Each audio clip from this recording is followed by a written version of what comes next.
Protoplasą tego auta jest BMW M3 E30 z połowy lat 80. Przez wiele lat M3 miały dwudrzwiowe i czterodrzwiowe nadwozia. Od 2014 roku podzielono to. M3 zostało czterodrzwiowym sedanem, a M4 to dwudrzwiowe, bardziej sportowe coupé. Dzisiaj sprawdzamy, czy najnowsza generacja M4 w wersji Competition to zimny drań, czy może ciepłe kluchy. Zobaczcie!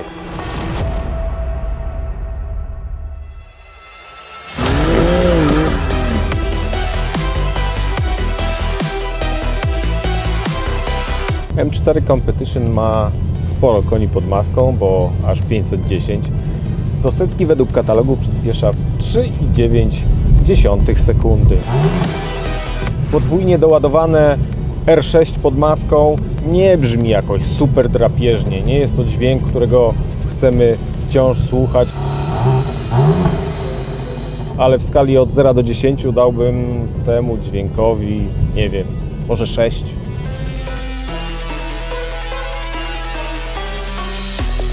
M4 w końcu jest samochodem dosyć normalnym i komfortowym. W trybie komfort można powiedzieć, że porównując do poprzedniej generacji rozpieszcza. W trybie sportowym jest całkiem znośne. No Sport Plus to wiadomo raczej na tor i tutaj po zwykłych drogach miejskich, tym bardziej po jakichś nierównych płytach bruku, tego bym nie polecał, bo rzeczywiście może być z Waszym uzębieniem dosyć ciężko.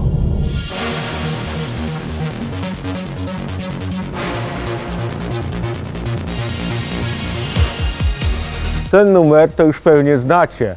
Nowe BMW przypomina Nutrię albo Chomika. Ale ile można się śmiać z tego samego, z tych wielkich, ogromnych nerek, które dominują na tym przodzie. Nie będziemy o tym więcej mówić. Są laserowe światła, które świetnie działają nocą. No i oczywiście trochę włókna węglowego z pakietu M-Performance. Jest przedni splitter. Ten zderzak wygląda naprawdę fajnie i bojowo. Spoiler taki jak ten. W moim pierwszym BMW E30 montował mi znajomy w garażu pod Warszawą. Oczywiście nie był to spoiler z włókna węglowego, tak jak ten.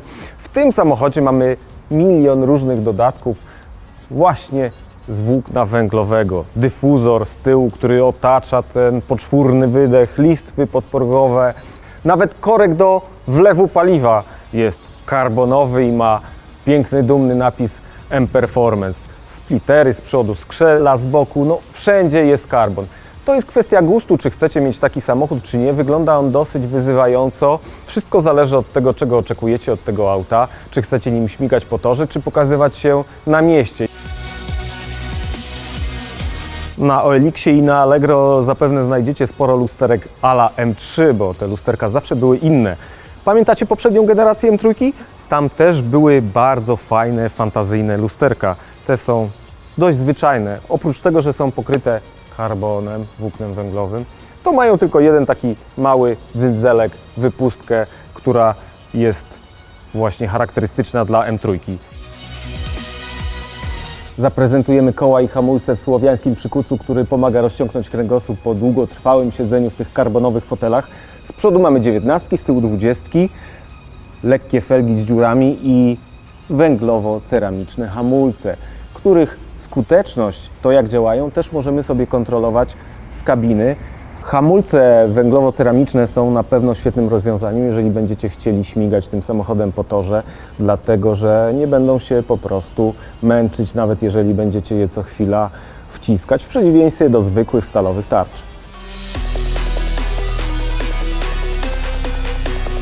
Jeżeli przy konfigurowaniu tego samochodu poniesie Was fantazja, możecie zamówić na przykład pakiet M-Driver. To oznacza on, że za 11 000 z małym haczykiem, 11 100 bodajże, dostaniecie odblokowaną prędkość z 250 km na godzinę do 290 km na godzinę.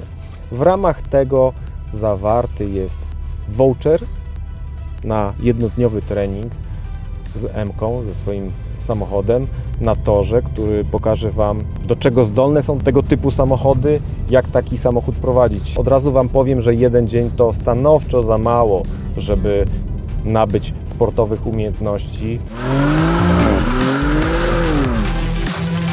Nasz egzemplarz jest obficie polany karbonowym sosem. W związku z tym mamy też tutaj fotele z włókna węglowego. Trzymają jak wściekłe i mają taki też za pomocą przycisku sposób ściskania też Waszego ciała, żeby trzymać Was jeszcze mocniej jak imadło. Pasażer z tyłu ma do dyspozycji otwory, przez które może Was kłuć paluchami, jeżeli będziecie jechali za szybko.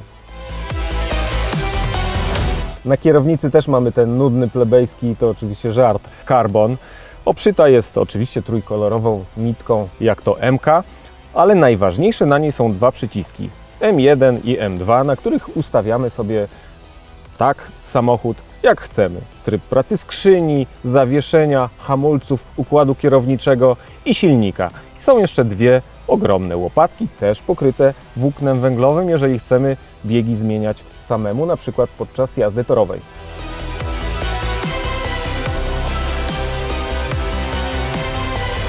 iDrive to moim zdaniem najlepszy system multimedialny na rynku, dlatego że nie trzeba dotykać palcami cały czas ekranu. Mamy fajne, wygodne, miło pracujące pokrętło, którym cofamy, zatwierdzamy.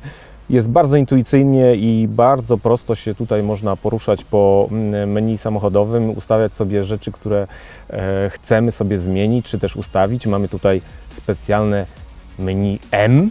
Wchodzimy w to menu i tutaj właśnie możemy skonfigurować sobie rzeczy, które nas interesują, jeżeli chodzi o ustawienia samochodu, czyli silnik, skrzynia biegów, podwozie, układ kierowniczy, hamulce, system kontroli trakcji, system start-stop, no i dźwięk wydechu. To wszystko możemy sobie tutaj ustawić, zatwierdzić, a potem tylko przyciskać przyciski na kierownicy.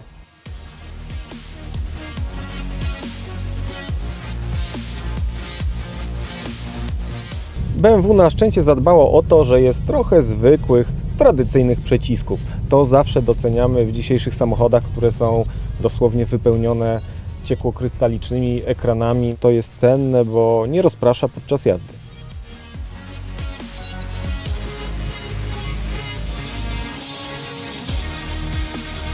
Ten egzemplarz wyposażony jest też w coś takiego jak M-Race Track. Oznacza on, że jego waga tego samochodu obniżona jest o 25 kg, jest 10-stopniowa kontrola trakcji, jest analiza danych jazdy, są hamulce węglowo-ceramiczne, o których wspominaliśmy. Ten samochód także jest świetnym rozwiązaniem dla początkujących amatorów driftu. Mamy analizator M-Drift, który pokazuje nam punktację, najlepszy drift, czas jego trwania. Możemy to sobie aktywować po prostu jednym przyciskiem.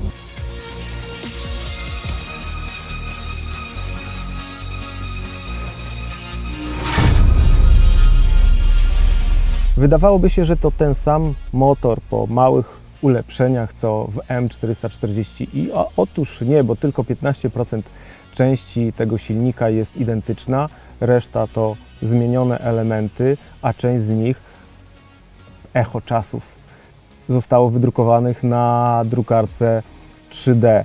Podsumowując, M4 Competition to samochód ostatni z tej serii na benzynę. Potem będzie już tylko elektryczność. A co sądzimy o elektryczności w sportowych samochodach? Może być różnie. Te emocje są zupełnie inne. Nie ma tego dźwięku silnika, który podbija adrenalinę. Nie ma rosnących obrotów. Tam jest wszystko od razu. Wszystko się dzieje natychmiast i jedni to kochają, inni tego nienawidzą. M4 Competition to auto, z którym trzeba się zaprzyjaźnić. Potrzebuje chwili na to, żeby się z nim zapoznać. Nie jest takim ziomalem, z którym się przybije piątkę i od razu można zrobić miśka. Nie, tutaj trzeba trochę pojeździć, wyczuć i dopiero wtedy można korzystać z tego samochodu w pełni. Jest fajne. Dziękujemy, że z nami byliście. Jeżeli Wam się podobało, dajcie łapkę w górę. No i do zobaczenia. Hej!